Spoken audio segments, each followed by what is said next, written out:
Praise the Lord, everyone. Thank you for tuning in with Dr. Leisha, the Preacher. Okay, I know y'all read that title.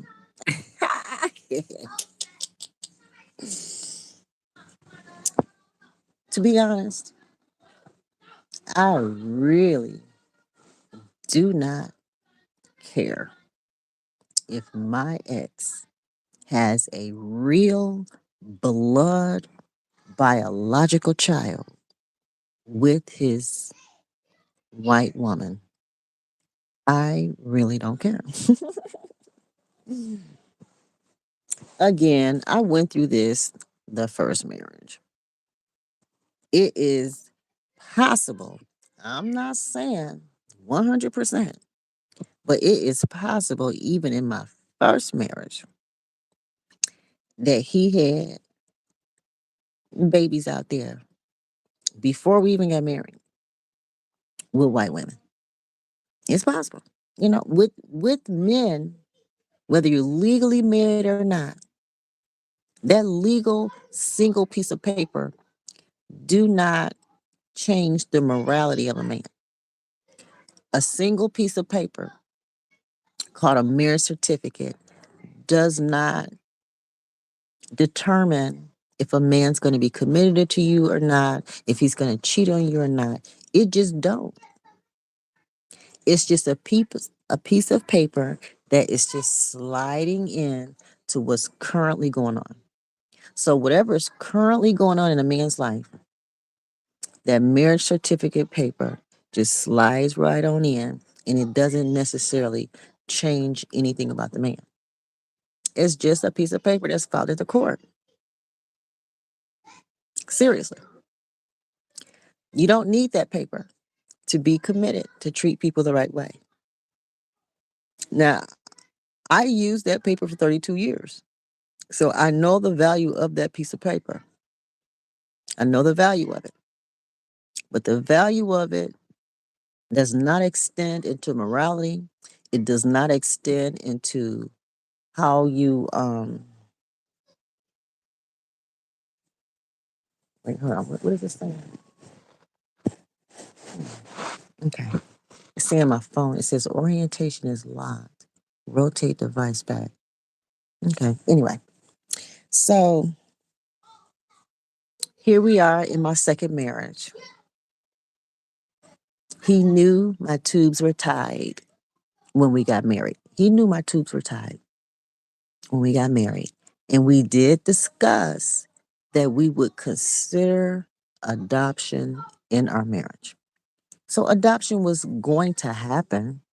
It just didn't need to happen just because his birthday twin and his family pick was pregnant by her husband.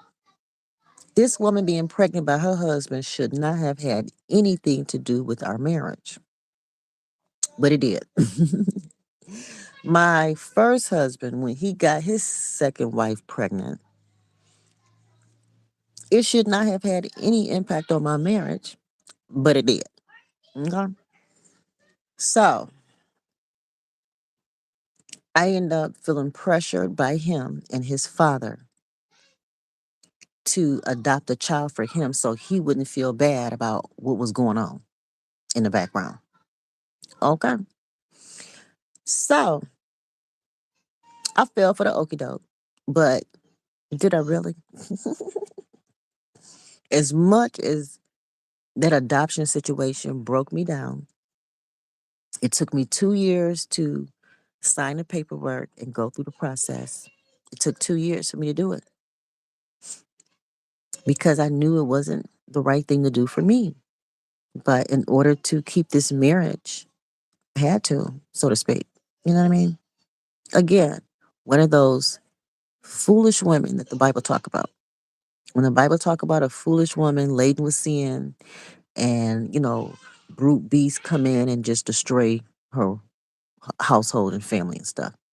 I'm guilty of that, being that woman. One of those pick Leisha types. Okay. I admit it. I'm not denying it. Okay. So, with that being said,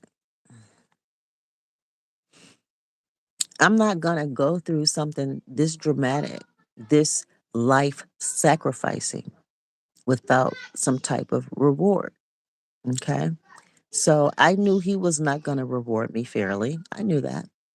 So, throughout the marriage, I had to always make sure that I was going to come out on top. I had to. Even though I'm on the bottom of the marriage, I'm not his preference. I'm not white. I'm not his family pick. I'm just, even though I'm his first wife, I'm in second position. Kind of like Leah. Remember Jacob and Leah? Okay. Jacob married Leah knowing he hated her. The Bible used the word hate. Come on now, y'all. Men can hate their wife. Don't act like they can't. I felt it. I experienced it. I was not the family choice. I was not who he could get. I wasn't.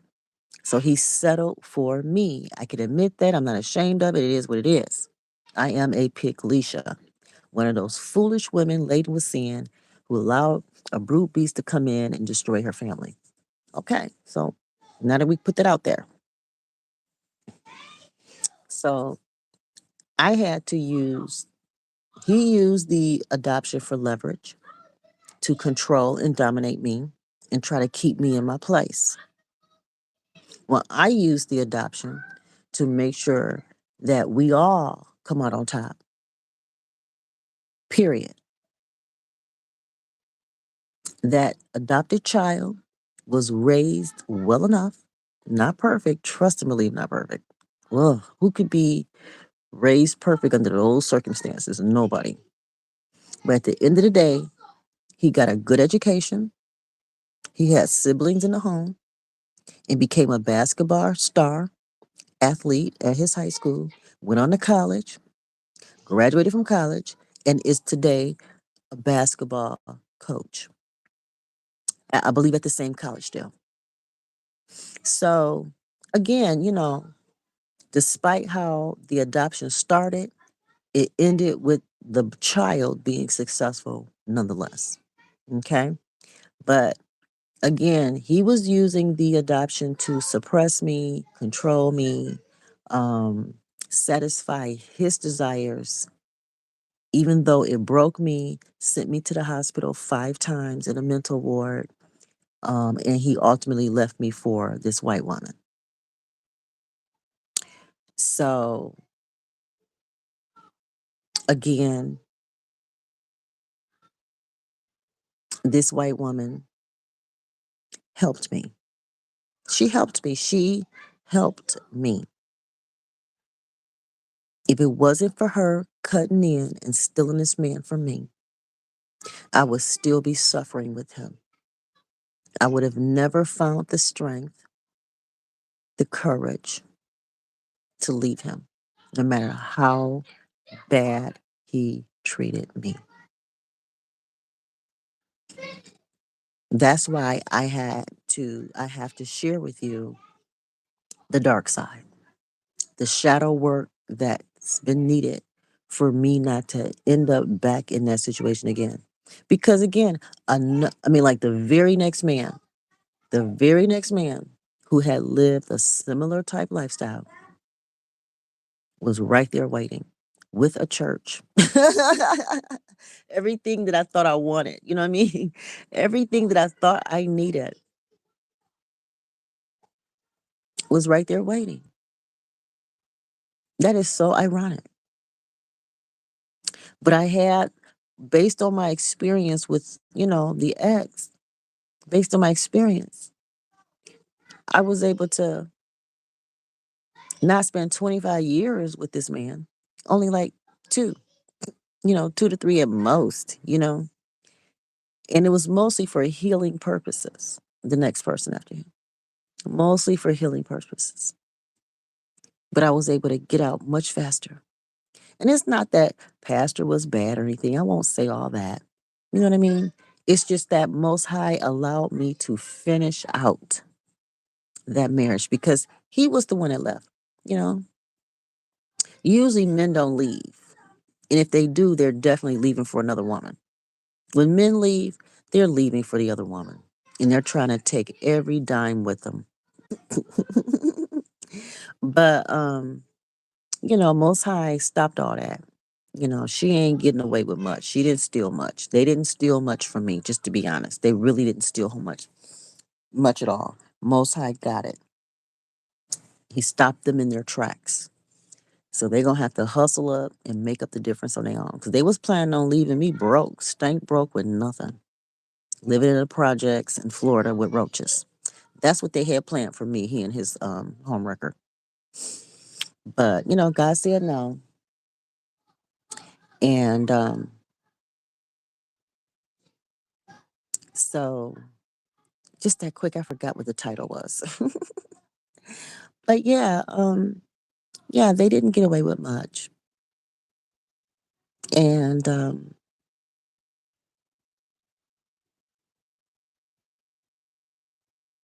I just am thankful that I got out of that mess. I'm very, very thankful that I was able to get out of that mess and I'm able to go forward with, you know, a foundation. I have a solid foundation to move forward on. And I'm very happy. Finally, the happiness is coming through. It's taken like 5 years, 4 to 5 years to finally get here. And I will admit, it did take them getting legally married for me to feel this level of closure and this level of happiness now.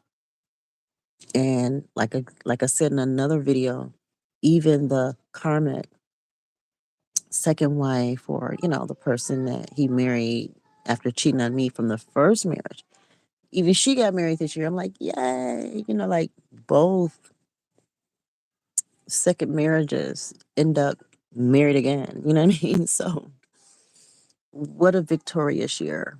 What a year of closure. It's like fitting the last few pieces of a 2, 3, 4,000 piece puzzle together. So that puzzle from my past, dealing with that second husband, and dealing with, just any other women and men and whatever, just dealing with all that. It's behind me now. It's behind me and it's all perfectly puzzled together. There's not a lot of mystery there. Now, I don't need every single darn detail. I don't. I don't. But all the puzzle piece of what he did and what anybody else did to, come between my marriages. I had two marriages and both marriages were interfered with. Both were interfered with. And and now all of that, all of the past, almost 35 years of my life, almost 35 years of my life has come to a complete closure. 35 years is closed out now. God is so good. I am so thankful. I can like finish that, pop that last piece of the puzzle in there, tape it all up, frame it, and hang it on the wall. Hang it on the wall. Because, my past, present, and future is all connected. It's all connected. And I have like complete closure from my past now.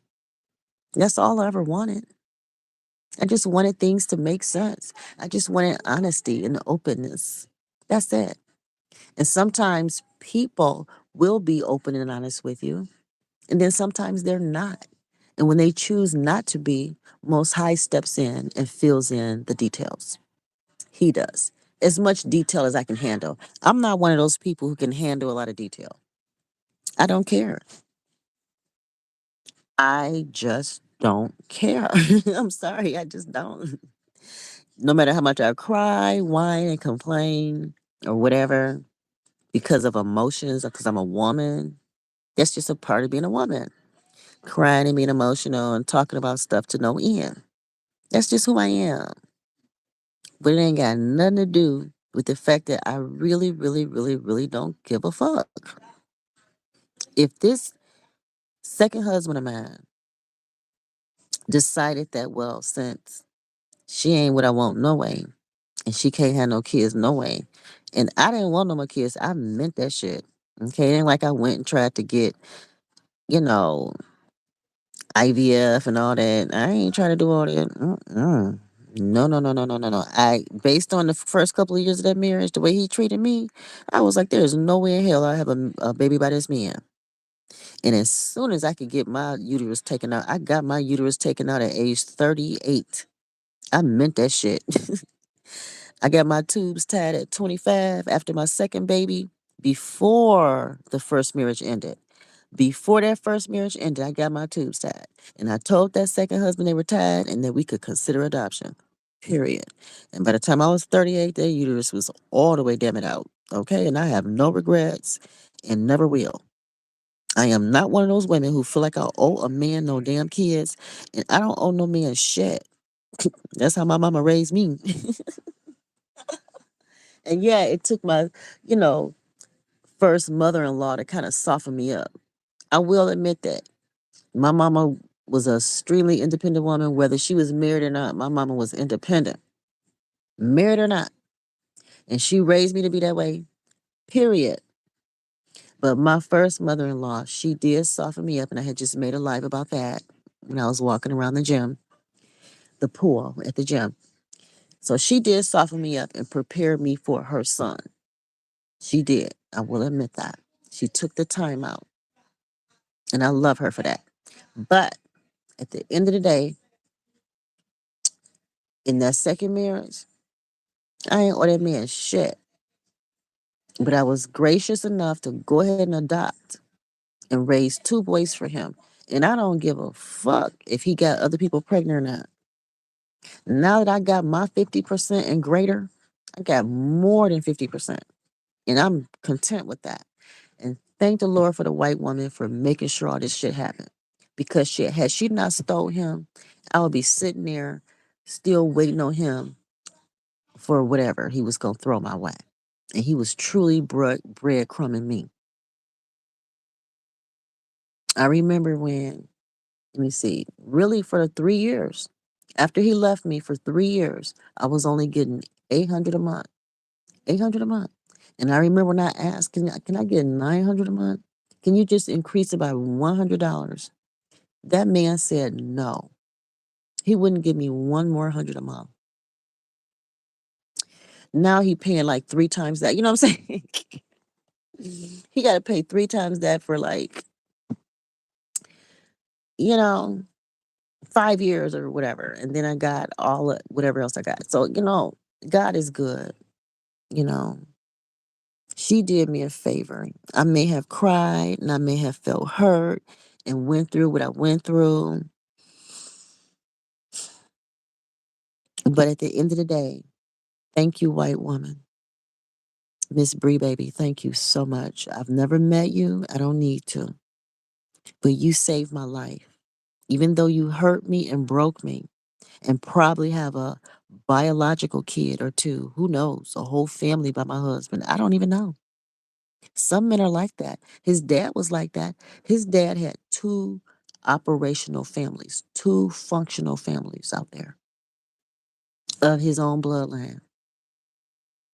So my husband may have done the same thing. I remember he told me that one time. He said, I can't believe I'm like my dad and I have two families. I thought he meant the sugar baby.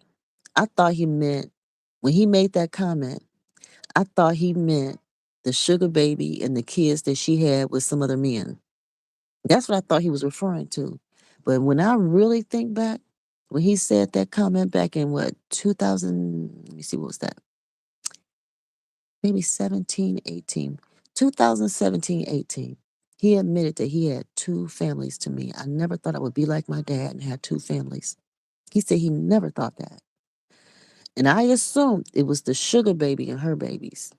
But that's not what he was talking about, y'all. I really believe he got natural kids with this white woman. And I would suggest DNA testing because there are a good chance that those kids are not biologically his. Whichever kids he think may be his, get a DNA test. Don't be so sure. But that's just me speculating. I've never met this woman. He has never talked to me about this woman. I don't know nothing. Okay. I don't know nothing.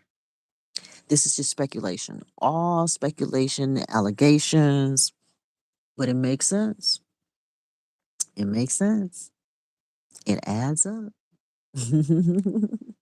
But good thing I don't care. Why I don't care, guys? Let me tell you why. I already raised two sons for him.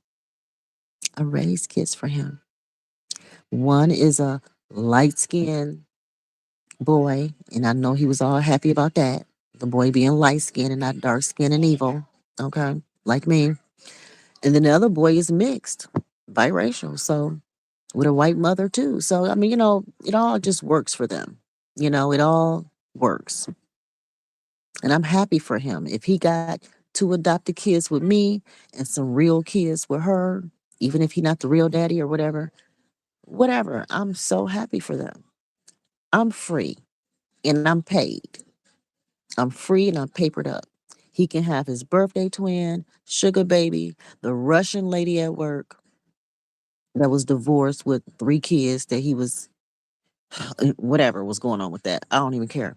And then, we swung with a couple, a lady, an engineer at his job, another engineer, a different one. We were swinging with her and her husband. And then the sugar baby, and then this white woman he ran off with. I mean, it's just so many, I mean, it's just like, damn. You know what I mean? So this white woman that married him took all of that off my plate. Thank you. Thank you. At first, I was like shocked, like beyond shocked. But now, child, now that I've been out of a relationship altogether for the past 2 years, no man is rubbing up on me, none of that. Manipulating me. And I'm recovered. I mean, as far as like I got my daughters back, I got my grandkids back. I'm doing okay. I eat every day. My house is paid for. I got cars that are paid for. They older cars, but at least I don't have no car payment. I'm living within my means. I'm living minimally, and I'm happy that I don't have to be cheated on no more, mistreated. So this white woman saved my life.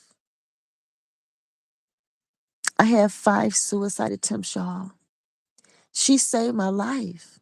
I know I've been on here calling her home wrecker and, whatever, and she deserved that. She stole them, you know what I mean? Like, who don't deserve that when they stealing?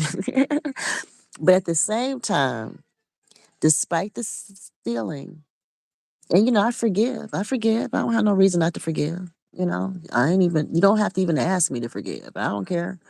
I just forgive anyway. I'm used to being cheated on. She ain't the first. You know what I'm saying? So she's just thrown in with the rest of other women that I had to forgive too. No big deal. So I'm just thankful. I mean, I could almost like cry tears of joy when I think about just how free this woman allowed me to be. I don't care if she's known him since high school, college, or I don't know. I don't care if she's known him 10 years, 5 years. I don't care how long this woman has known him. I'm just glad that she the wife now and I don't have to deal with all that abuse. Being told I'm black and evil and I don't feel no void and never will and we ain't no power couple and you know, just just putting me down on every level he could possibly think of. He did everything but physically beat me up. He never physically beat me up, just, you know, oversexing me, overworking me, just overutilizing me. He overutilized me. in every capacity and then just left. But thank God he did not run off with that 401k. That was too much money to run off and give all to a white woman. That was way too much. After 25 years of my labor, hmm, hmm, hmm, hmm. And she got her own money. It ain't like she's some broke white woman, she got her own. That's why he with her, because she got, a job and houses and money or whatever. That's why he with her. No other reason. You know, it's not just her whiteness either. Her whiteness is not enough to steal him, not pay all the money when you add it all up between, depending on how long I live, the pension I'll collect, the social security I'll collect, and all the 401k I got, and the alimony I got, and when you just add all that stuff up, it's about $1 million. Ain't no white woman over the age of 50 worth no fucking $1 million when you was fucking her anyway, behind my back for free. You were fucking her for free. We had an open marriage. So again, this woman did me a favor. I could almost cry with joy this time. A couple of years ago when I found out about her, it was sad tears, not many. I mean, I have not really, I was involved with other people, so I really had time to just be sitting around crying for real, guys, to be honest. But have I shared some tears when I think about, the betrayal, the level of betrayal? Hell yeah, I've cried. But now those tears, I mean, not that I even shed any now or anything, but if I were to cry, I'm just saying, it would be tears of joy right now. Tears of joy. I got my family back. I have everything I need. Now they got to deal with each other, cheating on each other and lying and snooping each other's phones and wondering. They got to live with all that now. The sugar baby, the boys, and all that. That's their issue. I'm completely free of that now. I don't hear from nobody in his family, nobody in his life. All that is just blocked and X'd out. It took a long time to get here, but I'm here. And I remember talking to people about that. Like, man, if I could just have my own money, it's hard to have a man running around on you and bread crumbing you at the same time. I'm like, I need my own money. And so that's how Most High let it happen. He let that white woman come in and rescue me. And I'm glad that she a nurse because he is sick. He got a lot of health issues, a lot, too many. So he needed some kind of nurse or something. You know what I mean? Take care of him and, as he aging with all these illnesses. So thank you, white woman, even though I may talk my smack on here because you deserve it for stealing. But at the same time, I thank you too. Two things can be true at the same time. I can talk my smack about you because you stole, but I can also thank you because you helped me. You helped liberate me. You helped me get my own money.